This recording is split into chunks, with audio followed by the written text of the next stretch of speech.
right, we're going to get started and hopefully some more people will trickle in. Welcome everyone. Thank you for joining us tonight. We want to take a few minutes to explain what's happening tonight and what the next steps are. Tonight, at the request of the RBO Objective 8, which is the Training Programs Committee, Cynthia Jeffries and Annie have joined us to present alternative bargaining models. Cynthia and Annie have been working with us over the past year. Cynthia continues to provide input and guidance to us at all of our steering committee meetings, and Annie is there as well once a month, and they are both available to us and other members of the RBO team. We're grateful for their continued support as we move forward in our work. So tonight is an opportunity for us to be educated in other models available to us for bargaining a contract. And at the end of the meeting tonight, please take a few minutes to fill out that little comment card you received when you came in. And the info you provide will be used by the Objective 8 Committee to make a recommendation to the RBO Steering Committee about the model to use in the next bargaining session.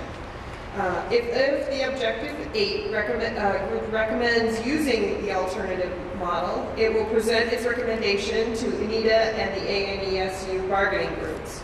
If both groups agree at that point to use an alternative method, plans will be made to commit to training and the parties involved will begin their work.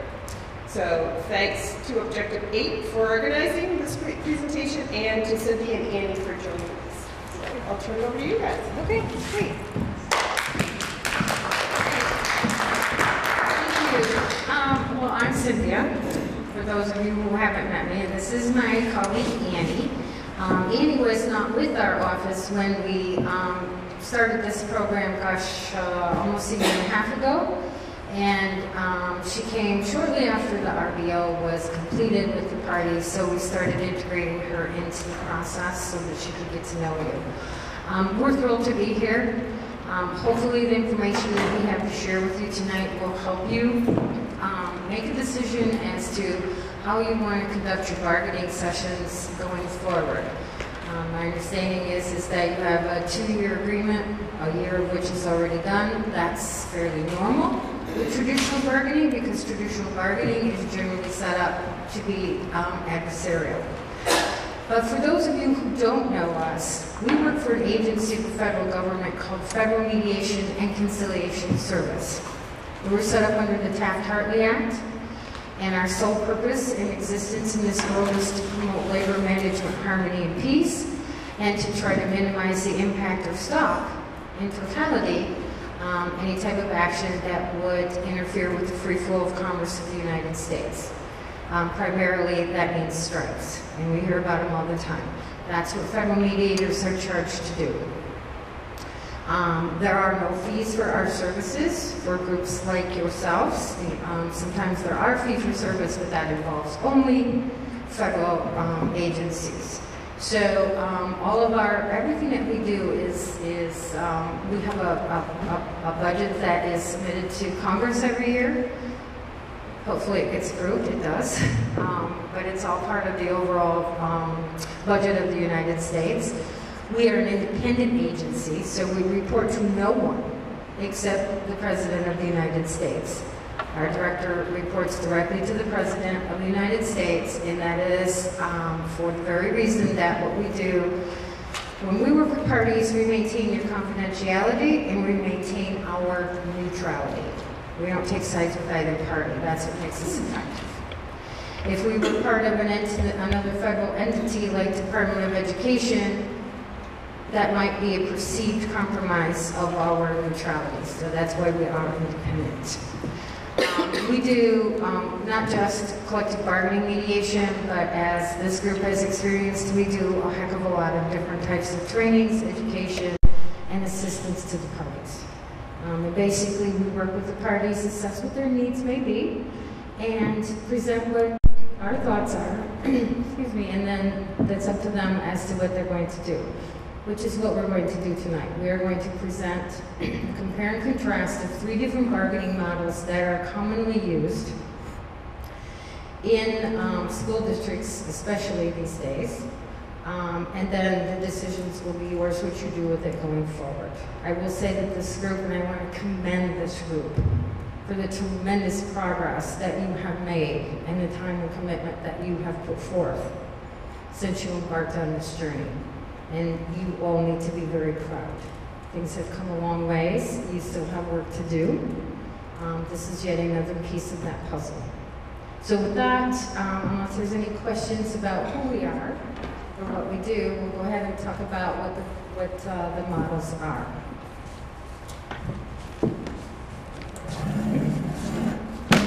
All right. When you came in, you got a packet of 3 documents. And basically, these are yours to take home. This PowerPoint presentation that we're going to do, if anybody would like that, if you leave us your email address, we will send it to you. Okay, we just didn't want to kill a lot of trees, not knowing how many people would be here or how many would really want to have the PowerPoint with them. The first document that you have outlines the basic differences and entities of the 3 models we're going to talk about. We're going to talk about traditional bargaining, which you are very familiar with because that's what you've always done. We're going to talk about IBB, which is interest-based bargaining.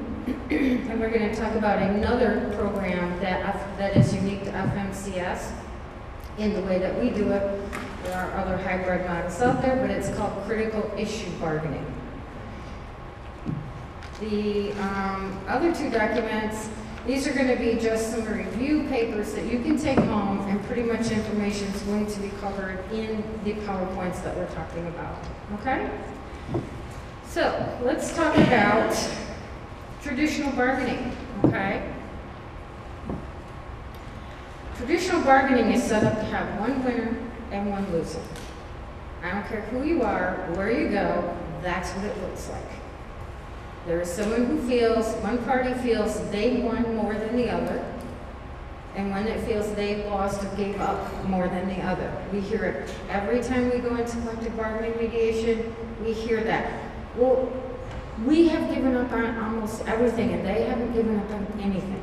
All right? That's the nature of the beast with traditional bargaining. The settlement generally is perceived to favor one party over another. And with it, there is a potential for relationship damage.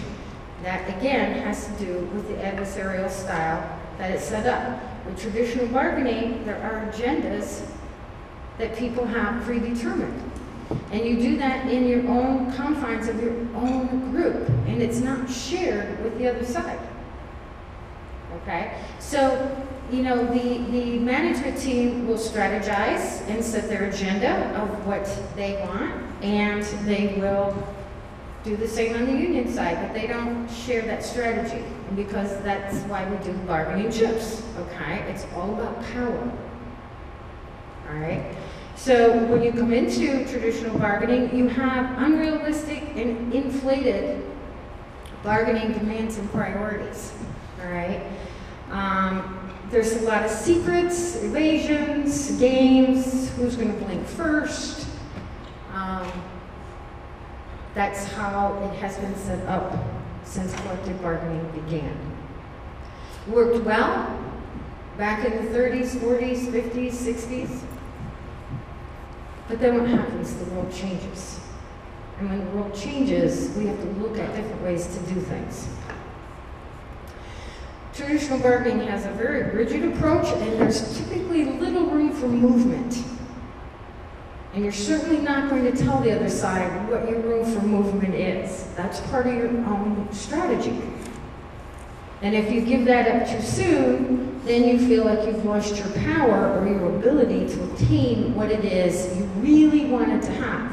When I talk about secrets and evasions, it's because you will come into bargaining, one side or the other, sometimes both, will come into bargaining in a traditional mode, and they will have a list of proposals, and they're actually demands because of the way they're written, that can probably fill most of these seats in this one section of an auditorium, because it's a wish list, and we know we have to have that wish list.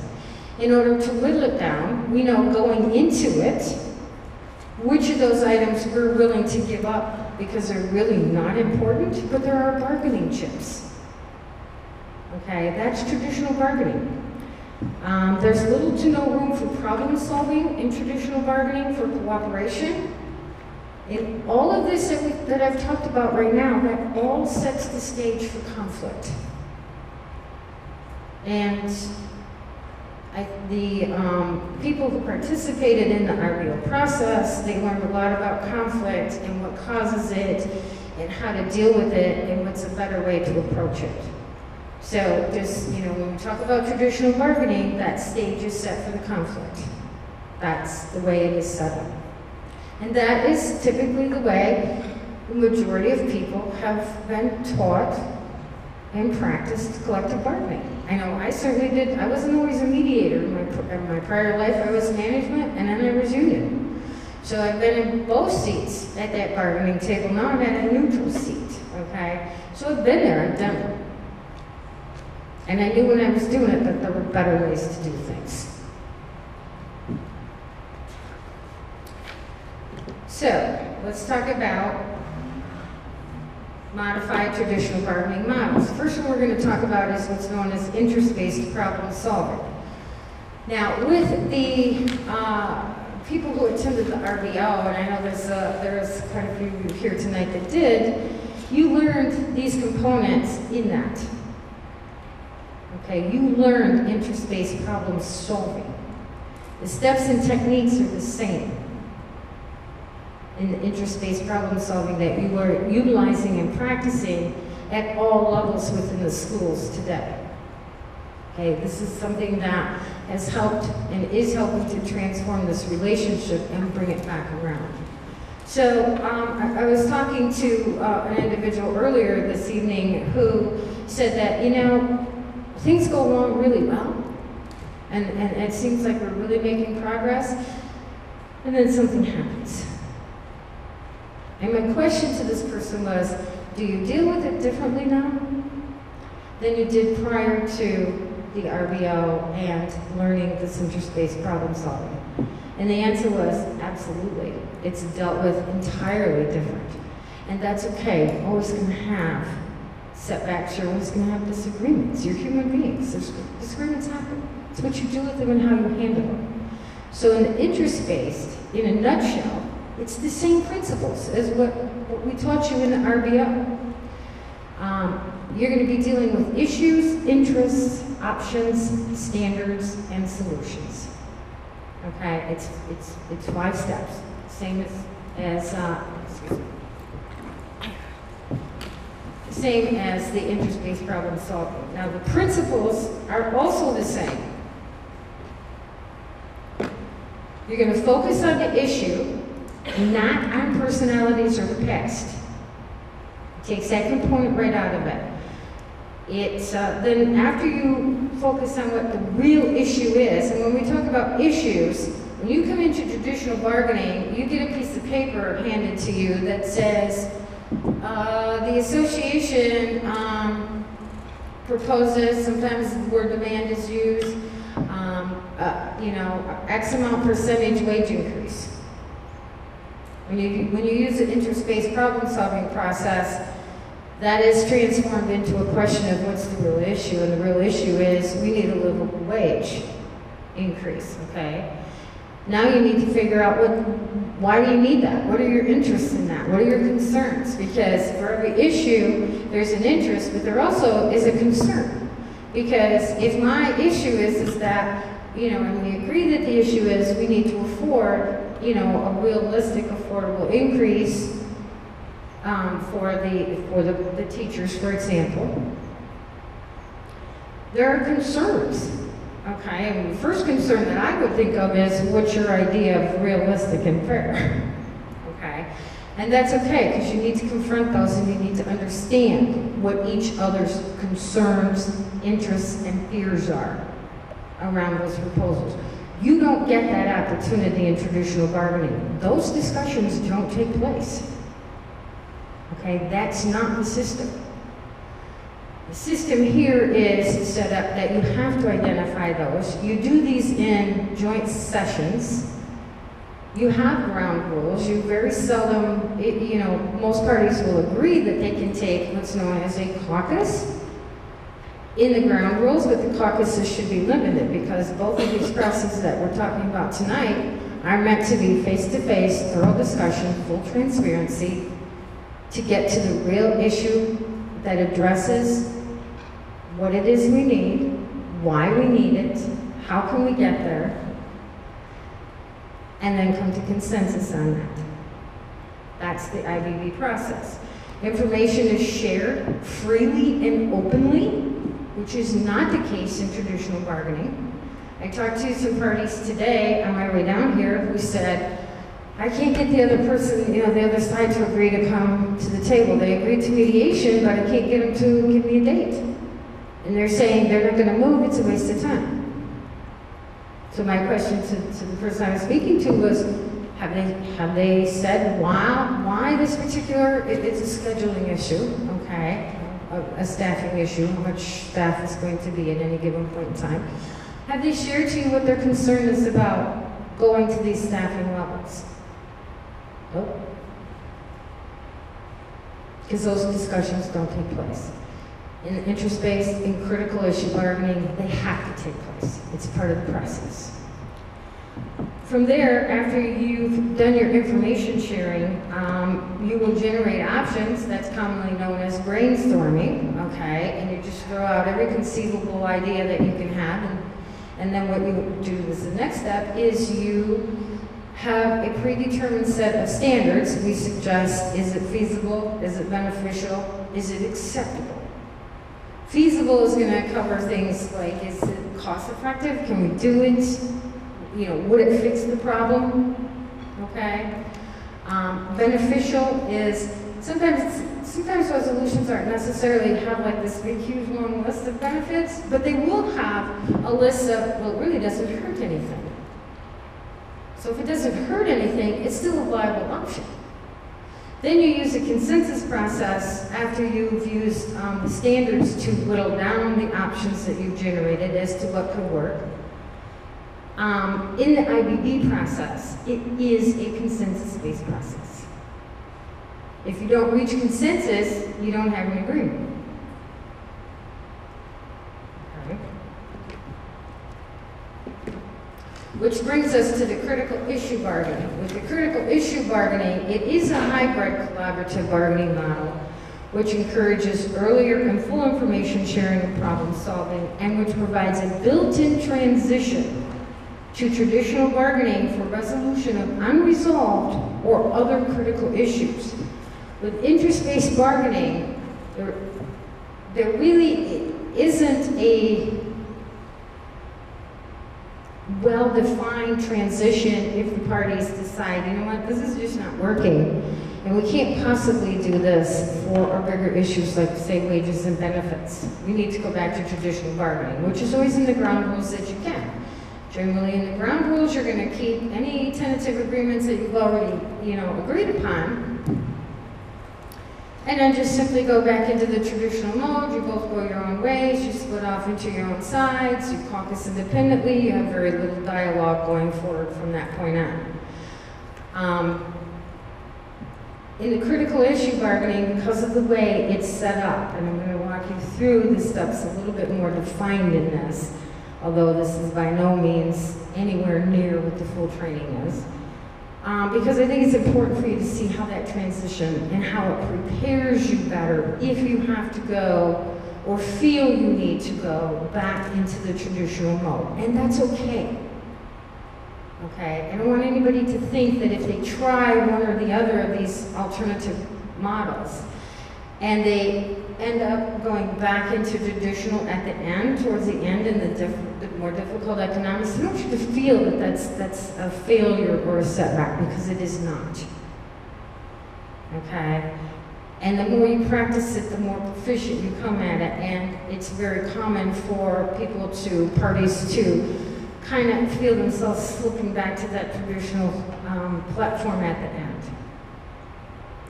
So in the critical issue categories of bargaining, you have phase one, which are your less challenging items, but yet they're necessary to resolve. okay? You have phase 2, which are more challenging yet necessary to resolve. And phase 3, which would be your most challenging and critical to resolve. Okay? So if you notice in the first 2 phases, there are necessary items to resolve. In the last one, they are critical to resolve. That's more of your economic issues. Okay? But nowhere in here, in any of these 3 phases, does it say, gosh darn it, I wish I'd like to have this, so I'm going to put it in their category. It doesn't exist. You're going to come to the table with really only the issues that you have to resolve. No wish lists.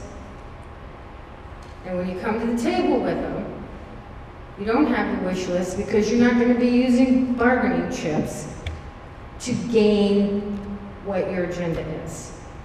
You're going to use transparency, the sharing of information, and discussion and thorough understanding of what it is that needs to get there, and then you're jointly going to come to a resolution of how to obtain that after you understand each other's issues and concerns.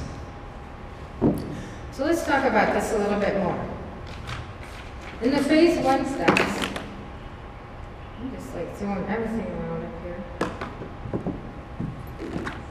Again, you're going to focus the issue. You're going to write it in an issue. An issue statement does not have names.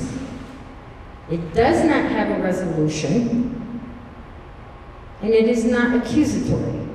So an issue statement is not that the school boards do this, that, or the other thing, therefore we want this. Nor is it, well, the unions always had their way, so we want this back.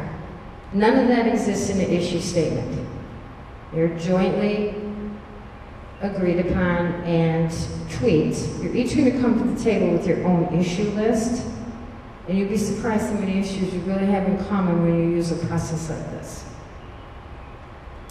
which is something you never see in traditional bargaining. It's very difficult to figure out if you have any commonality at all. And really you do, you're just approaching it different so it doesn't surface. So you're going to focus that issue, you're going to share the interest. There's no need to categorize interests or mutual or separate. In the IBB process, after you both sides list their interests, you then go back and you find the ones that are common. And your best resolutions are going to come around resolutions that focus around those common interests to solve the problem. Because, hey, what happens? Everybody's happy. You're both happy. It may not be your best choice, your first choice, or your most desired choice, but you can live with it. Okay? But in this phase of the critical issue bargaining, there's no need to do that categorization of the interests. Again, you're going to brainstorm options, just like you do in IBB. You're going to apply the evaluative standards or criteria, just like you do in IBB. You're going to reach consensus on solution, or you're going to hold it over to phase 2 or phase 3 if it's unresolved. That's the biggest difference. You're using the exact same process, the sharing of information, the full transparency, thorough discussion and understanding in a controlled environment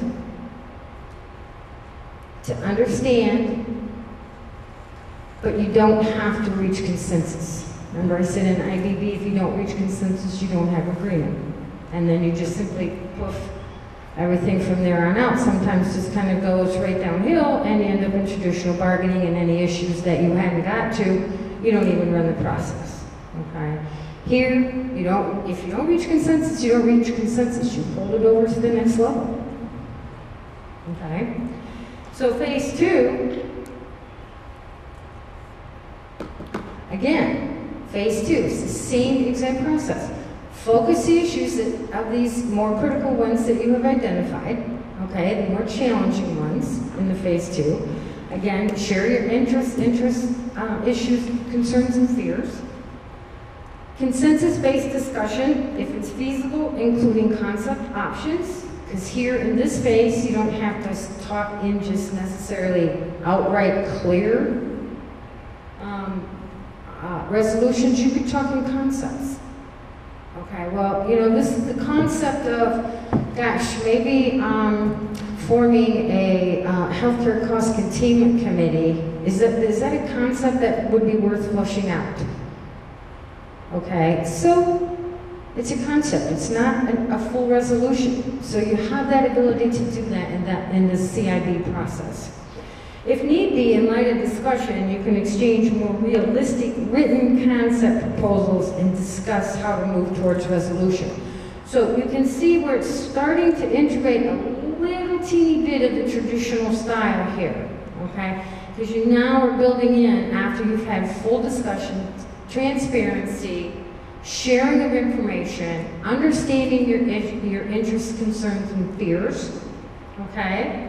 Now, you're in this phase 2 step, you're building in that ability to transform into a written proposal, but in the concept mode, okay? And then you tentatively agree to solutions, or you hold it over to phase 3, okay? In phase 3, you're talking about the same thing. Focus your issue, share your interests, develop more realistic and evidence-based comprehensive options. Again, this is infiltrating the traditional mode back into the process in a little teeny way. So now you've put 2 components back in there, but you've done it in a more positive, proactive way. You exchange such options. You can use flip charts, other written forms, or via mediated, facilitated proposals and what ifs. Again, another component of traditional bargaining, because when you get to the point where you feel that you're at impasse, you generally will call in a mediator. And the mediator is then going to start working in proposals and what ifs. But they're going to do it in separate rooms with the parties. All right? If I come in, I'm going to go in and I'm going to meet with the school board team and I'm going to say, tell me what your interests, issues, concerns, and fears are. With this particular proposal, we got to work at it one niche at a time. So once I have a thorough understanding of that, then I can come up and say, well, what if, and I don't know if they would, but what if the association would agree to do this? Does that change your mind, or does that help you think of any additional options? That's what mediators do. That's traditional bargaining, traditional mediation. You see that piece built in here, the ability to do that in option 3.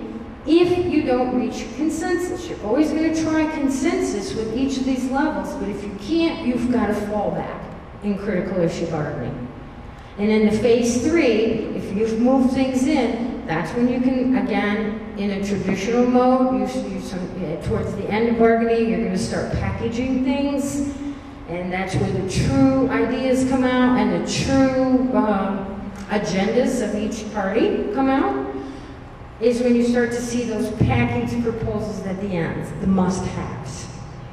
And then there's a little bit of trading and horse trading there. This sets the stage for that same type of thing, to bargain in the more traditional format and still keep some of the components. But again, the biggest difference is that transparency, sharing of information, and thorough discussion and understanding. Same principles these people went through in the RBO process. That's working very well for them within their individual schools, in between the boards and Anita. Those are the 3 models in a nutshell. Now there are a couple things unique to IBB in critical issue bargaining in your initial process steps. Prior to bargaining, the parties would need to do the following. We need to hold an upfront economic forecast and assumptions discussion. Okay, we need to understand what we're looking at here. That's never done in traditional bargaining. okay? You need information exchange and categorize issues. You need to identify the issues that you have and then categorize those in the form of open-ended questions for bargaining. Critical issues are generally those issues that provide job and economic security for employees and the organization as a whole. When we do traditional bargaining, sometimes gets lost because of the limited ability to have discussion. It gets lost in the fact that, you know what, there's an economic impact for both sides. Okay? So those are things that you would do beforehand. You would get together, you would formulate your lists of what your issues are. And it's okay if you can't come, with your open-ended questions, because in either one of these processes, we're going to tell you that you need to have a strong facilitator. All right? And the facilitator's role is not to participate in the negotiations, but just to help you stay on process. Okay, and do those, let's just do a timeout here. Seems like you're kind of getting off track here with your discussion. Facilitators look for things like if you're slipping back into that traditional mode, if there's some accusations, violating your ground rules, any of those types of things, that facilitators go, can we just have a process check here? And most people they'll correct it themselves. They see immediately what's happened. Okay, so it's just to make sure that you stay on process. A good facilitator does not get involved in your content. That's not the job of a facilitator. Okay? So in IBB, in critical issue, then you have an action plan. You need to be clear about and committed to the approach or method you will use. It doesn't matter which one you use, but there has to be that commitment. When I first suggested the relationship by objective program, it was one of the first things out of my mouth. No commitment, don't do it, because you will fail. Then you need to finalize your ground rules once you do that. Okay, ground rules, we have multiple templates that we, when we're helping the parties set these up, we have multiple templates that we give them with names redacted of the, obviously, various parties. If they hadn't given us permission, we're going to take your names out of it. That help you set it up, because you really do. You need to have, these are your rules. Okay, if you're using IBB, you should be building into your ground rules a component of what happens if we revert to traditional bargaining? Do we throw the baby out with the bathwater of all the tentative agreements we have to date, or do we agree that we're going to keep those and just take the outstanding issues back in the traditional mode? Critical issue bargaining, it's not an issue because it's got that traditional transition already built into it.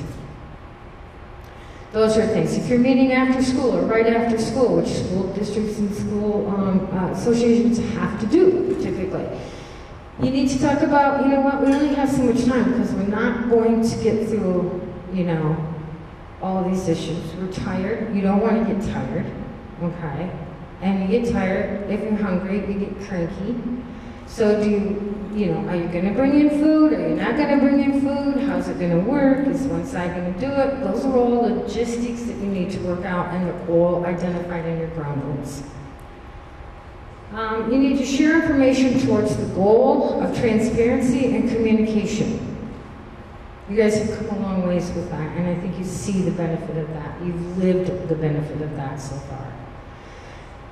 But a piece that people tend to forget about this is you need to educate your constituents on the process and keep them informed jointly. If you're going to embark on a different type of bargaining, we can provide the training, and we'll train anybody who wants to come to it. But we especially want the bargaining teams there, because that's what you're going to do. Okay? So if you elect to do this process, and you elect to have FMCS provide the services for you, for the training and or facilitation, we want the bargaining team there. We'll do the training without a commitment to the process. You just tell us which process you want to be trained on. And then you can decide at the end of that, once you've gone through the full training, and you fully understand what the process is, because these are just the overviews. This is just a highlight, okay? The training is much more in depth and gives you hands-on practice. At the end of that, if you're going to move forward, we want to hear that commitment. If you have that commitment and you want us to help you, we'll help you with it. But if we don't hear the commitment, we're going to tell you straight out. If you're hem-hawing now, you're not going to make it. You have to be committed. So if you've had the training, and maybe a few community members or any other stakeholders in the process elect to attend the meeting or the training, that's fine, okay? But what about everybody that's not there? Everybody that you represent. School boards represent the community. Anita, you represent your bargaining unit members. They're not at that training. You've embarked on a new process. You need to let them know. They have a right to understand and know what it is you're doing. Generally, what happens at the end of each one of the sessions, you jointly prepare a statement, okay, that you give out to your parties. It's a joint statement. It shows commitment to the process. You're doing this jointly. You've agreed on, several things. It's not going to have a lot of details in it because things could still change, and you don't want to set unrealistic expectations out there by putting, something out there that might change prematurely. So you do that jointly. You give that communication. You're still going to have your own constituents to talk to, but we strongly recommend that you come out of each session with a joint statement to give to the parties. Okay? And that's very, very important to keep people informed. So, any questions?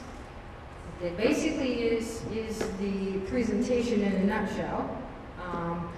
The last slide is just about the ground rules and facilitation because we don't recommend, and even Cornell University, who also does the same program, by the way, charters a lot, and we don't. We don't recommend that anybody start this process for the first time or maybe even the second time through without a facilitator. Our goal is to get you independent. Our goal all along is to get you independent on this relationship, to get it on a stable enough ground that you guys can function without us. Okay? I have already not gone to a couple different steering committee meetings because they're doing fine. Okay? The same thing happens with this. We'll facilitate as long as you need it, as long as you want it. But the goal is you can do this. You just need some time to learn it, get accustomed to it, and be comfortable with it. A number of places have done it in Vermont.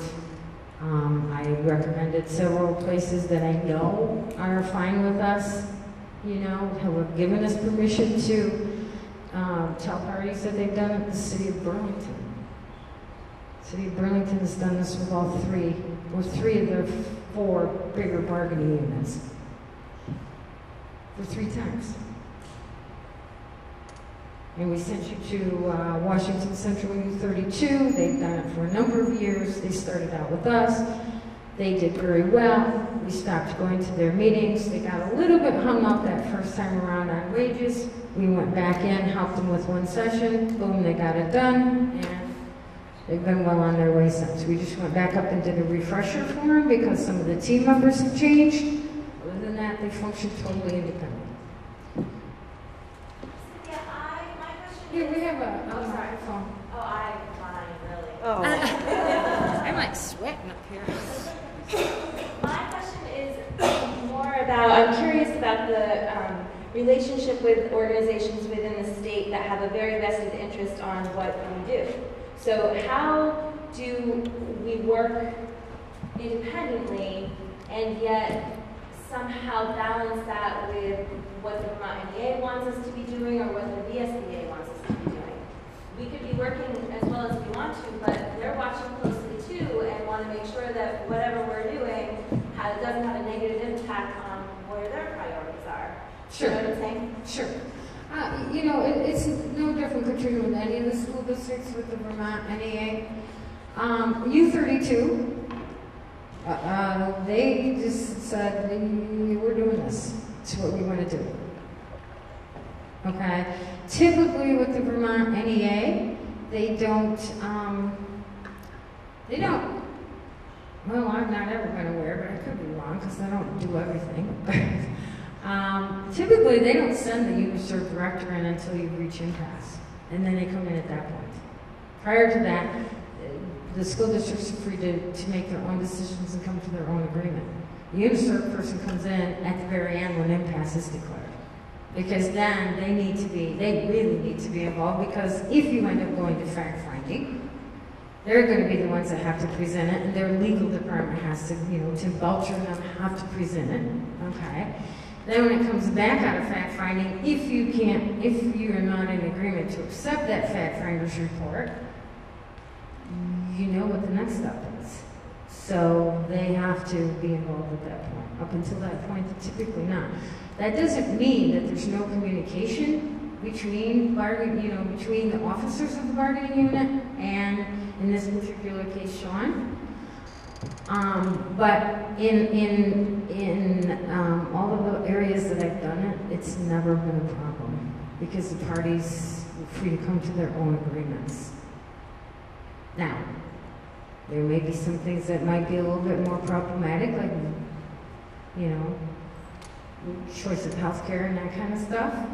But that's okay. And if they want to come to the session, they can come to the session. Okay? But that's even more reason why you need to have a strong facilitator. Okay? Sometimes parties bring attorneys to this.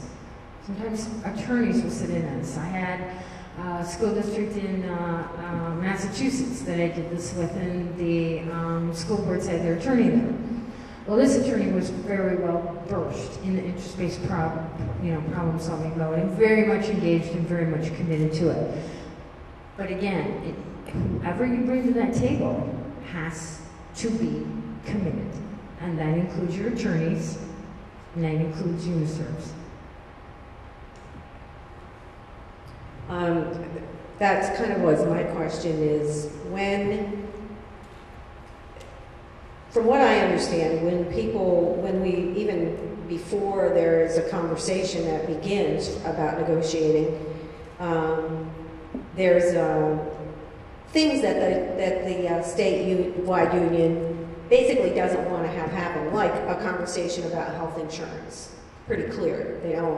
Nobody gets to change health insurance, period. So is that something that would be put on the table for clarity at the beginning of the conversation when we're talking about ground rules and all that?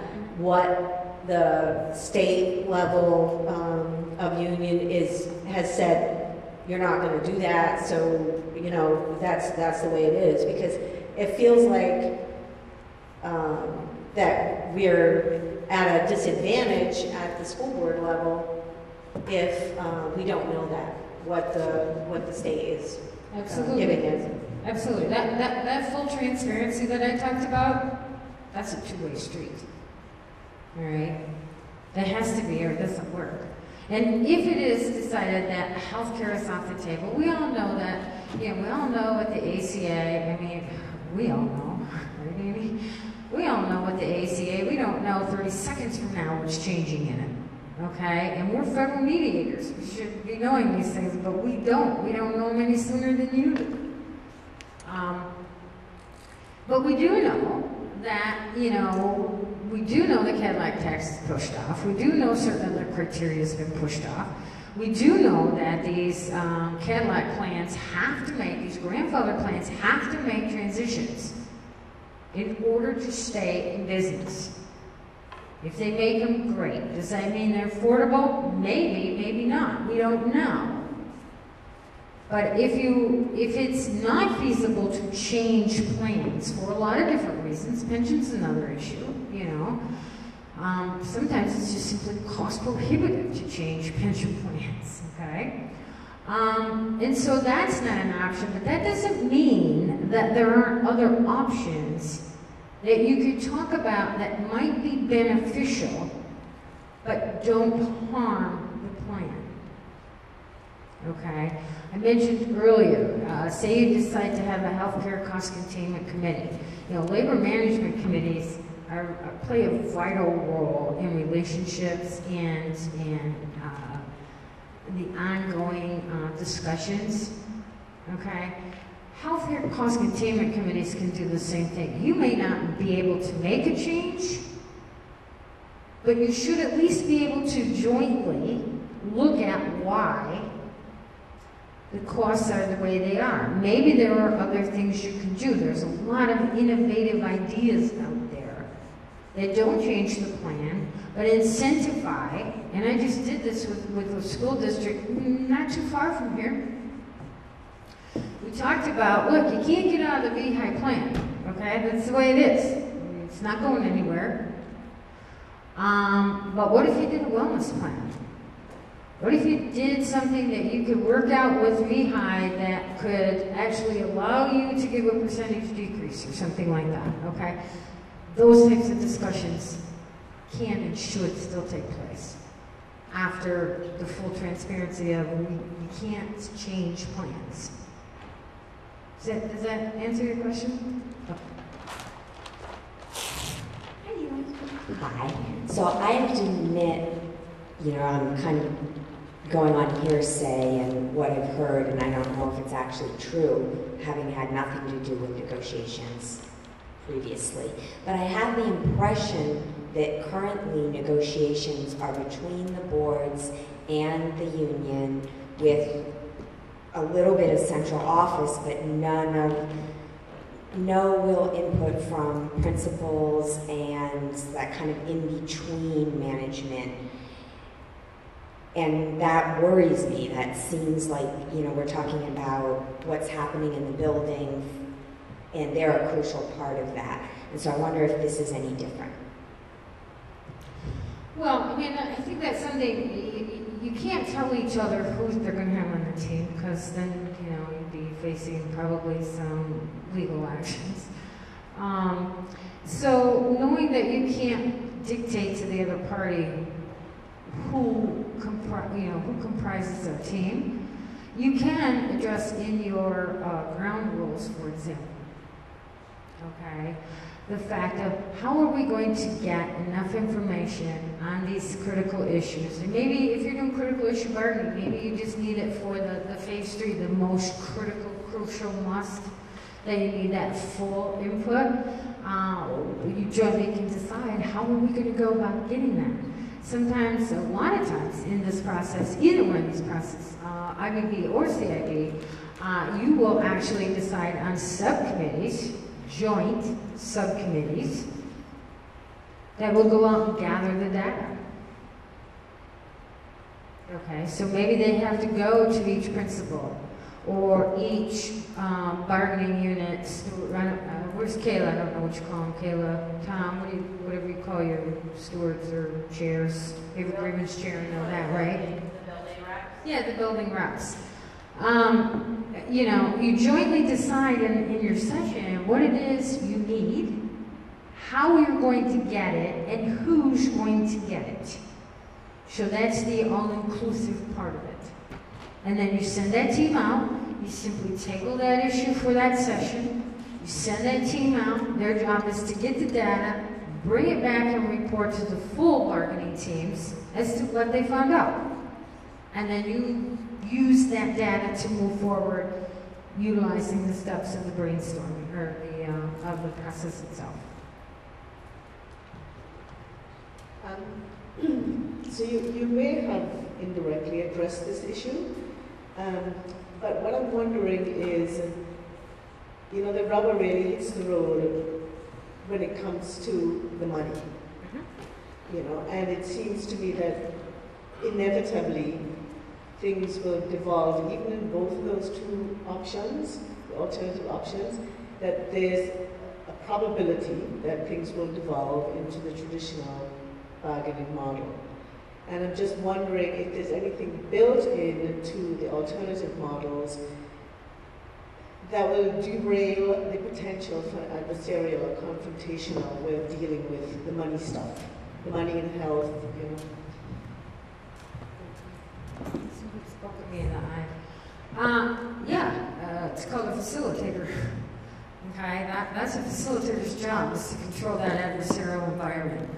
And if you do move to traditional bargaining, then the facilitator, it's your choice. All right, it's the party's choice. Do you want that facilitator to just facilitate? Or is it now more prudent for that facilitator to become the mediator? Because you're going to start caucusing. You're going to start, making your own plans. So generally the facilitator, if your facilitator can do both roles, okay, that's that easy transition. If not, then you just simply bring in a mediator, if that's where you want to go. But that's those people's jobs, is to control that. I mentioned in a controlled environment. That's what I mean by controlled environment. The facilitator controls the process for you to make sure you stay. The mediator controls the confidentiality and the protection of the adversarial piece of it.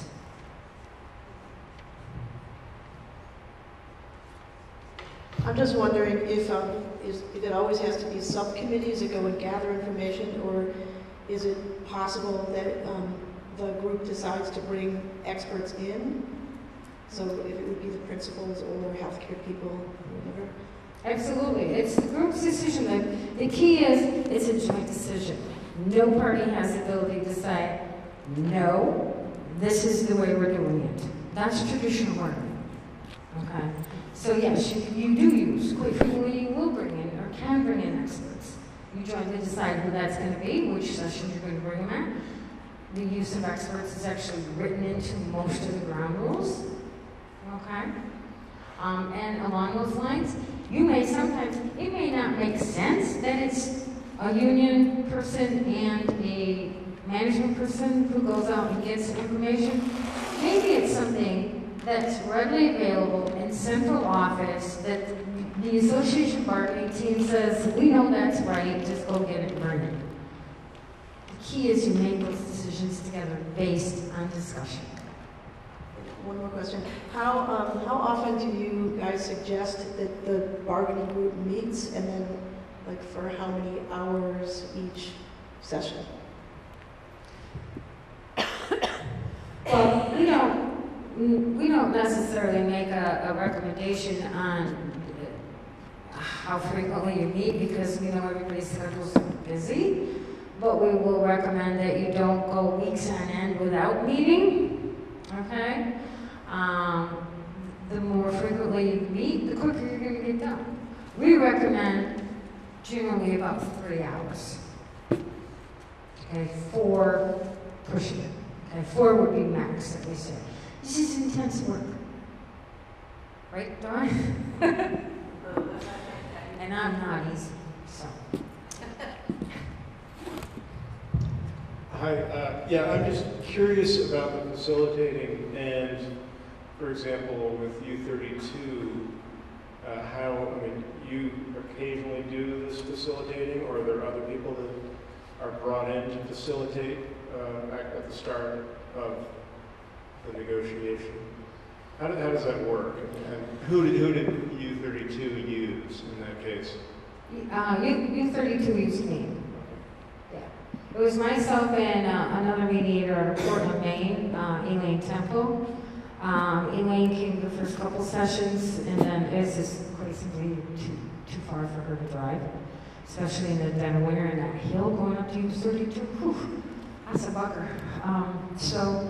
I primarily was their facilitator. But you know what? It's your choice. You decide who you want. There's facilitators out there. Okay? It depends. Most of them will charge. Some don't. Okay? So those are all decisions that you make.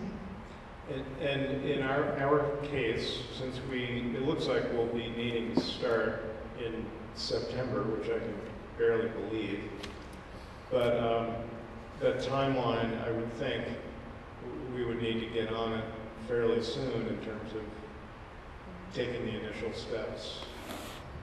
Yeah, I mean, you would definitely have to make your decision as to, do you want to proceed with one or the other, or maybe even both, but they couldn't be done at the same time. Trainings. Decide what you want to do the training, then decide, is this really what you want to do? Okay, so you need enough time, you have to allow yourself enough time to do that. And I know that it's, from working with this group for 1.5 years now, I know that, you know, the necessity is after school, especially if you want to open it up to, you know, anybody in the bargaining unit or a stakeholder or anything like that. So it needs to be after school, which means you're going to be looking at best, 2 4-hour sessions of training, at best. I would prefer to have 12. Not 12 4 hours, 12 hours total. Okay? And the difference is that the more time that we have, the better off you are as far as us if we're doing it for you.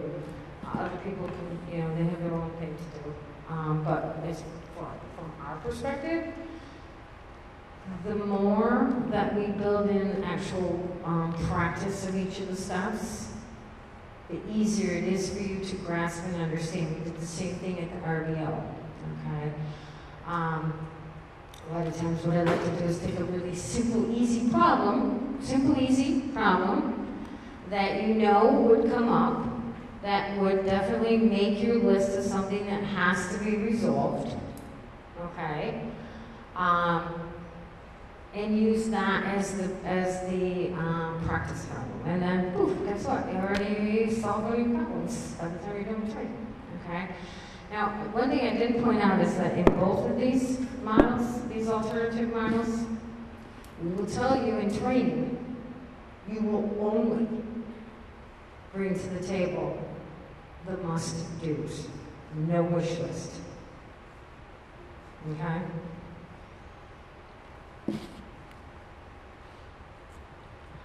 I'm curious about how groups decide whether to pursue the IBB or the interest-based bargaining or critical issues bargaining. On what basis do you recommend people make that decision? The critical issue bargaining isn't something that we've had out there for a real long period of time. That's something that a couple of us mediators developed about 4 years ago, recognizing that, you know, there's really a piece missing here in the IBB, okay? We see these people struggle, and there's a piece missing. So that's when we came up with this critical issue concept.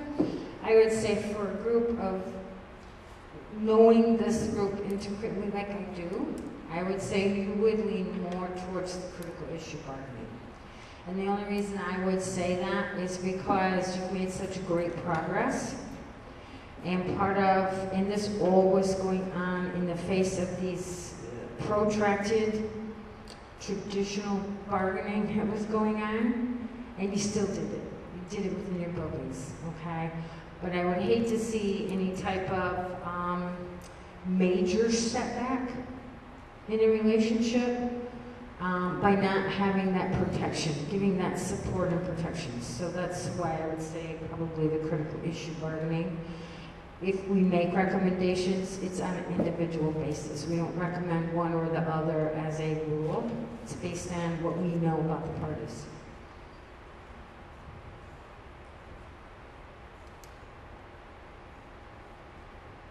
Any other questions?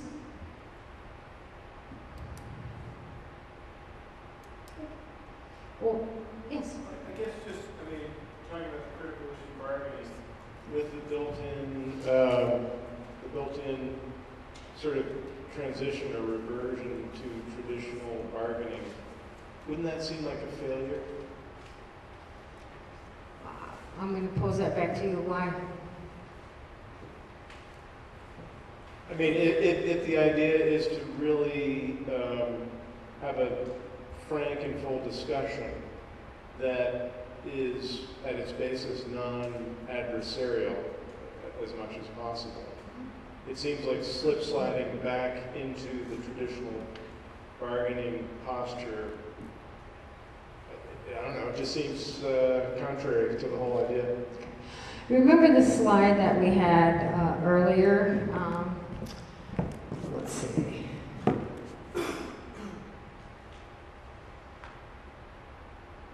That one.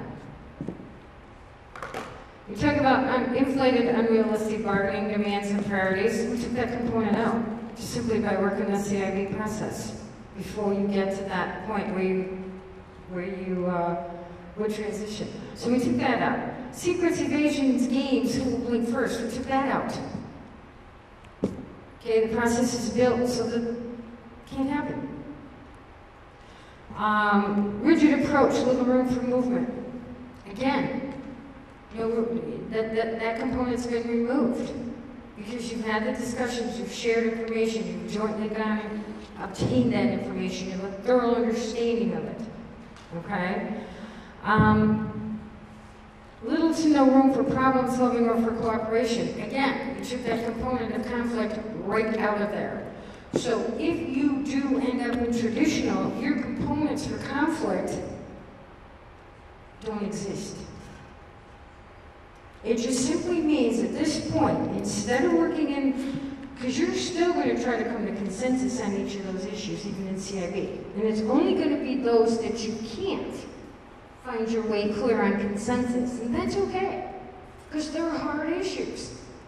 That's okay. Those are going to be the ones that go into the traditional mode. And by that, because all of your conflict steps have been removed, those trigger points, and when you look at a conflict iceberg, typically when we're in conflict, our brain just like focuses on that piece that's sticking out of the water, and there's all of this below the water that's really causing the waves. You've gotten to that because you've developed it, you've discussed it. So that's all become clear. So really all that's left of the traditional process is formal written proposals. Okay? Which you're going to go back and forth, give and take, maybe, maybe not. Okay? If you need to have, the supposal mode of the mediator is there to help. Okay? Suppose you did this. I'm not going to say how they're going to react, but suppose you did this. We're looking in from the balcony. So we see things you don't see. Okay, because we're not invested in it. We don't have a stake in it. It makes no difference to us. We don't have to live with it. So we look at it a little differently. So we've removed those components. And so really all you're dealing with is traditional formatted written proposals,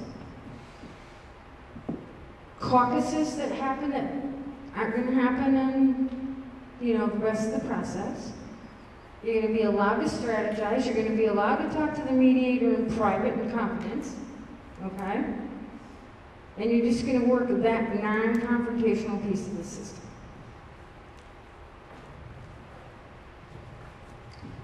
So we've got lots of things that are set to change here in education and from the governance system all the way up through.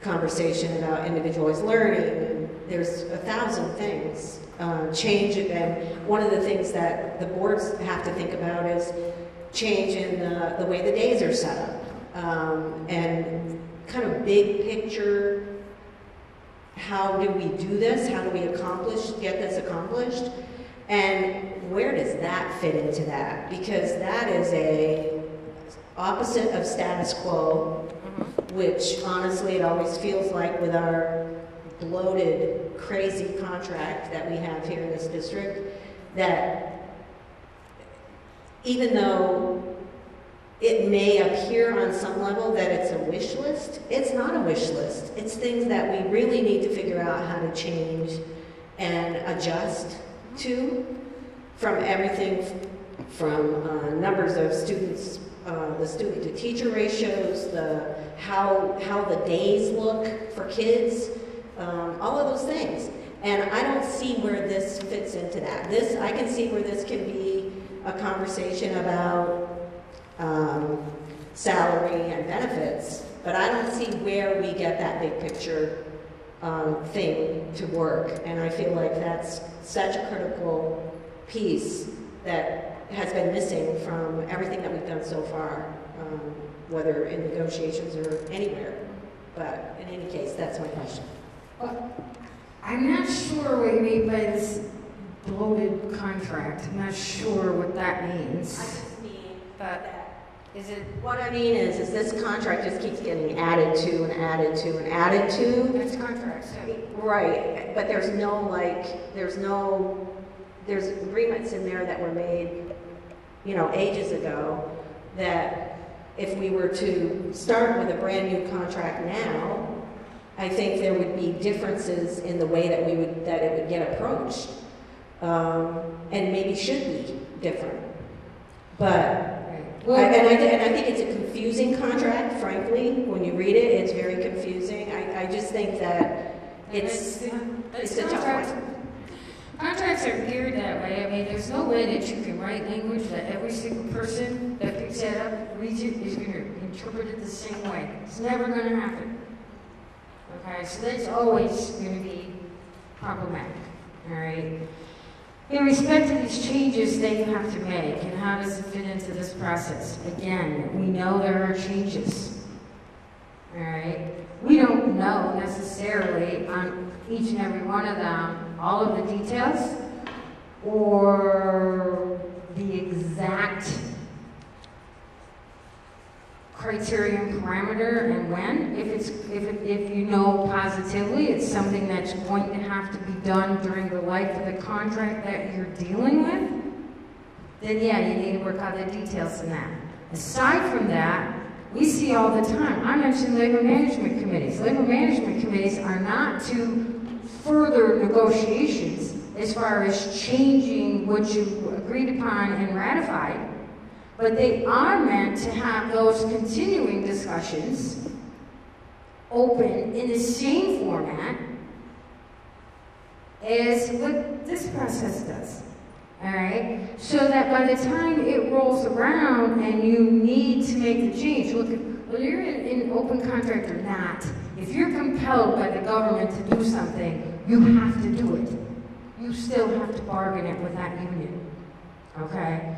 So whether it's during open contract time or it's mid-contract negotiations when the time frames fall, why couldn't you use this same process for a thorough understanding?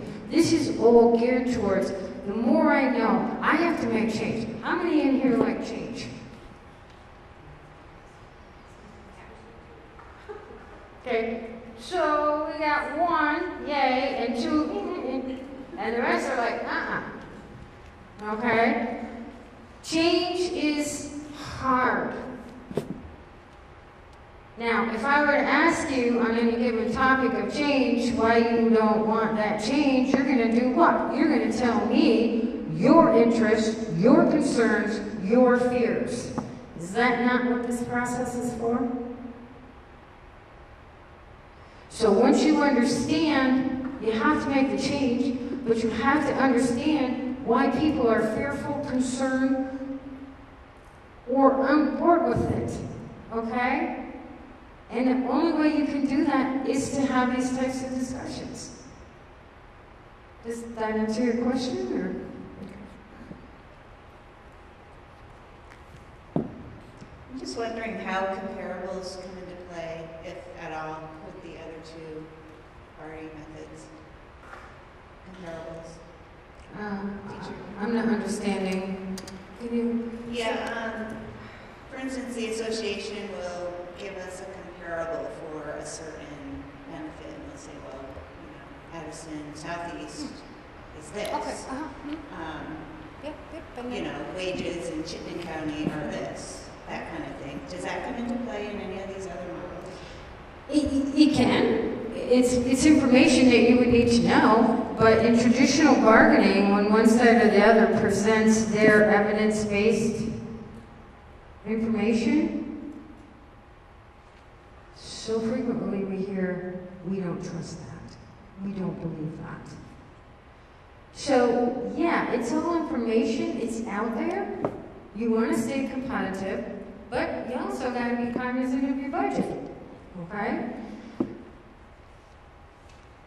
This process gives you the opportunity to then say, and by the way, this works on both sides because I see school districts that do salary surveys. Well, in this process, you got to put the proof, proof is in the pudding. And it does not lend itself to just saying, well, we can't tell you where we got that. Oh, then don't bring it. Okay? Because it has to be verifiable. Now, a lot of times with other contracts, yeah, maybe Addison, Sophie's got, I don't know, 4% maybe. Okay? How about South Burlington got 4%? What else is in that package? Because it's not just about that single number. Okay, what is the cost share on the healthcare? What is their sick time? What is you have the ability to look at the whole package.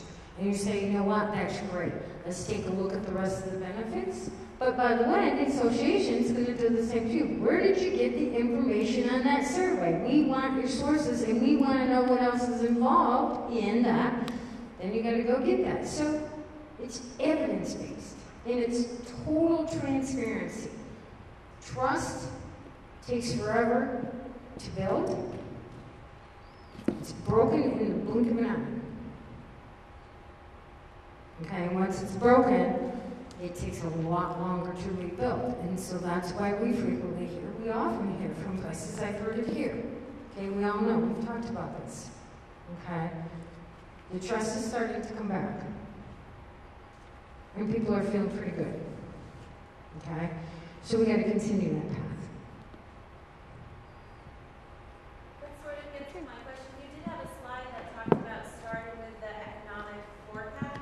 Yes. Can you talk a little bit more about that? It would be a sharing and understanding of, what is it we're looking at here with our economics, with our budget, okay? Here's our costs, here's where we are. Typically when we look at budgets, and I'm guilty of this myself, both from a management perspective and a union, representative, I'm guilty of it. It's like, here's my budget, here's my line item, and oh yeah, and this line item falls below these things, but I can't separate them out. Yes, you can. Okay? And we have to understand what's the piece of the pie that we have to work with here. And that's a piece of the discussion that generally does not take place in traditional bargaining. There's a lot of dancing around that, and y'all could, parties I think could be great candidates on Dancing with the Stars. The dance that's done around that piece of the pie, okay? But if I don't know how much money I have to spend on an evening gown, how the heck can I go buy it? Because it's not just my evening gown. I need shoes, I need a purse, I need earrings, I need a necklace, okay? I need a hairdo. This is all about me, okay? So I need to understand all of that. And so that's what that economic forecast is about. It's that complete, thorough, transparent sharing and understanding of what are we dealing with here. So if that's one of the first things that helps sort of set the foundation, it seems like a really critical educational component for people. Would you suggest for an SU like ours that's continuing to build trust that that be something that somebody comes and looks at and presents? I hate to say the word auditor because they're a little dry, but and then costly. Third party.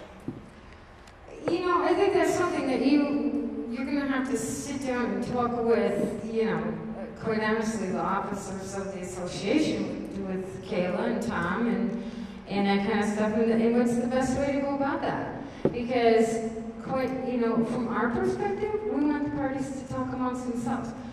I'm just going to go out on a limb here, just based on experience. If you bring in an auditor or you bring in a specialist, who's going to pay for it? School. Well, if the school's going to pay to have their budgetary information presented to the adversary in a non-pressing relationship, what's going to be could be the first thought? I'm not saying that's true here, but I'm just saying this is a risk. All right? I'm going to believe you're paying him. He's going to say what you want him to say. So what are other options and what are other ways that you could do that?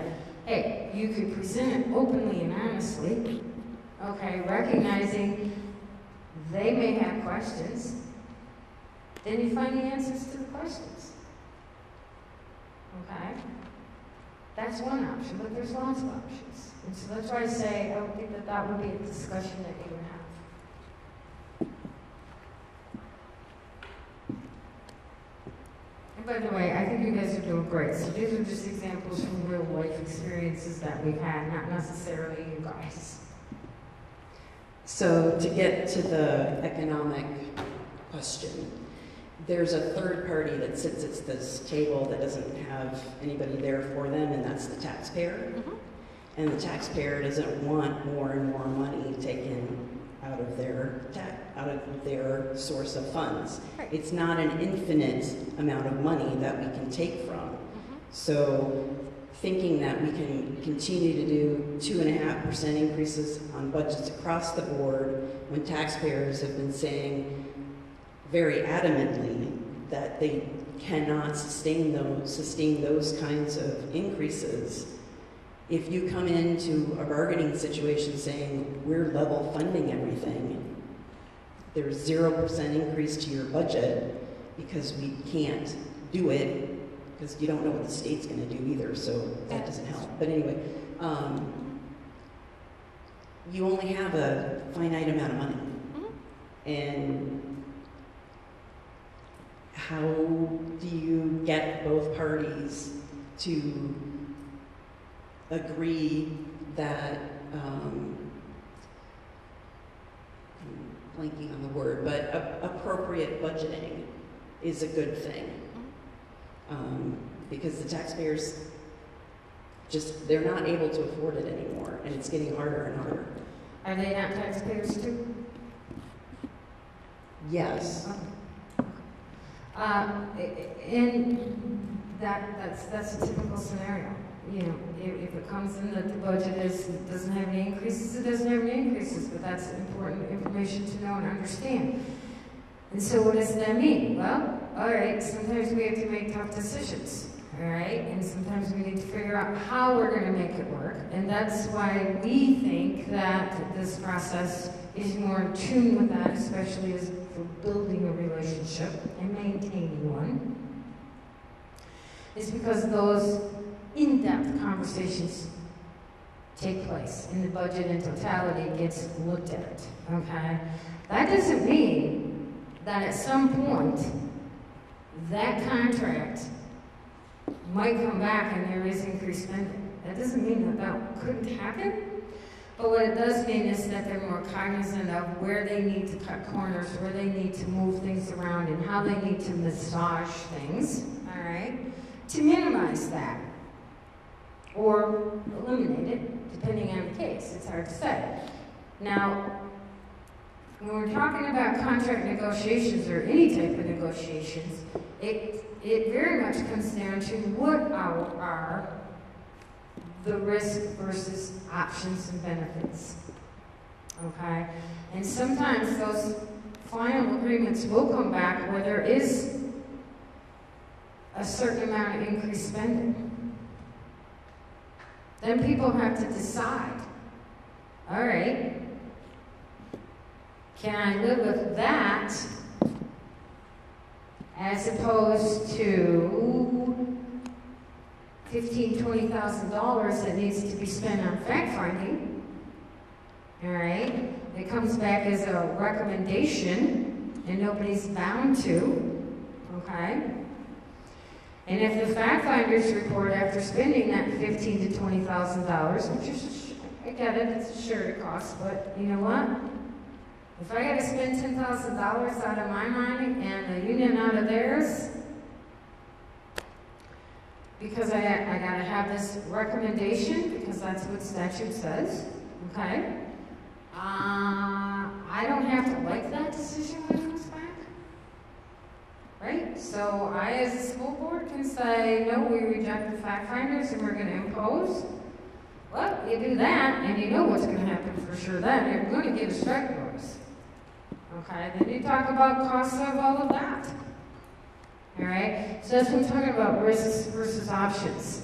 And these sometimes are hard decisions to make, but you have to decide, in some cases, what's the best alternative to no agreement. Okay, or what's the best alternative to no negotiated agreement. Because for every decision that we make, there's consequences when we get to that point. And so those are sometimes tough decisions. Can I say that this process is going to guarantee that if you say level funding, it's going to be level funding? I can't guarantee that. But I will say that it does make the parties thoroughly understand where the money's at. And I've seen groups time after time after time. I've not yet had a group say, we don't care about that. Okay, because if that's the mode they're in, we're done. Rather, just go right on back to your traditional bargaining. Because that's not the proper mindset. We're in this together, we need to try to figure this out.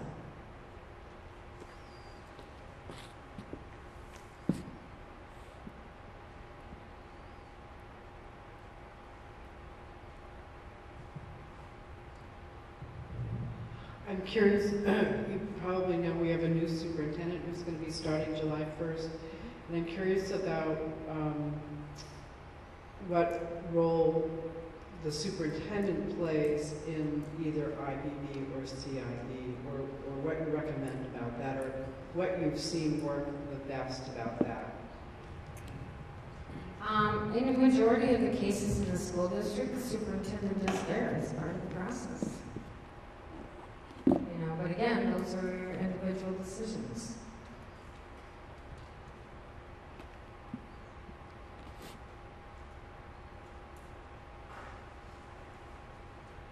Any other questions? Okay, and I actually fixed this. I don't know what was wrong with me when I was doing this yesterday, but we said anybody who wants these slides can let Dawn or someone know your email address, or just slip it to me and I'll be happy to email them to you. But that is Annie's and my contact information. For whatever reason yesterday, I put down some erroneous phone numbers, and if you called me, you would have got her, and if you called her, you got our fax machine. I don't know where it was. So I did fix that on here. If you think of questions after the fact, we'd be more than happy to answer those questions. So. Oh, we went out of presentation. Oh, not a presentation. Sorry. There. Okay. All right. Well, I thank you very much for your time. And yes. So now, what happens now? I mean, who makes a decision? Is it a joint decision? So the next steps are the Objective 8, and the co-chairs of that work group are Tori and Tom. They're going to collect the comment cards. The Objective 8 group may meet again to decide, you know, do we let everybody know that it's been recorded and they can watch the recording, or the group will meet and decide what they'll do about this information, but they'll compile the information gathered on the feedback card, and they're going to make a recommendation to the RBO steering committee about their plan. The steering committee is then going to look at the plan and say, yep, that's great, go ahead, and then it's up to them to reach out to ANESU and Anita and share the recommendation with them. Then each group will take the information, the recommendation, go back to their parties, get some word from them, and then make a decision that way. So, you know, then the bargaining, in the process, I believe the boards will be appointing bargaining members again, just as I assume Anita would be doing. Tom's nodding. They'll be, and then if the decision is, there's an agreement between the two sides or two groups that, yes, we want to go with CIB, then somebody will contact Cynthia to arrange training, and the training will start, and then those groups that take the training begin, if I understand correct from Cynthia, then they begin to set the plan for what goes from there. And are you hoping that this will be in place before the next bargaining session begins? Or decision will be made in? I don't know if Tom or Tori want to speak to it. I think the hope that is that a decision will be made, whether or not we go forward or not.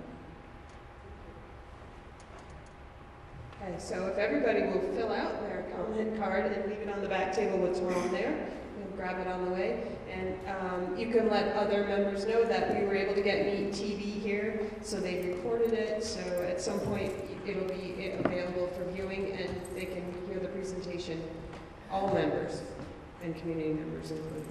Okay? All right, thanks so much for coming. Thank you.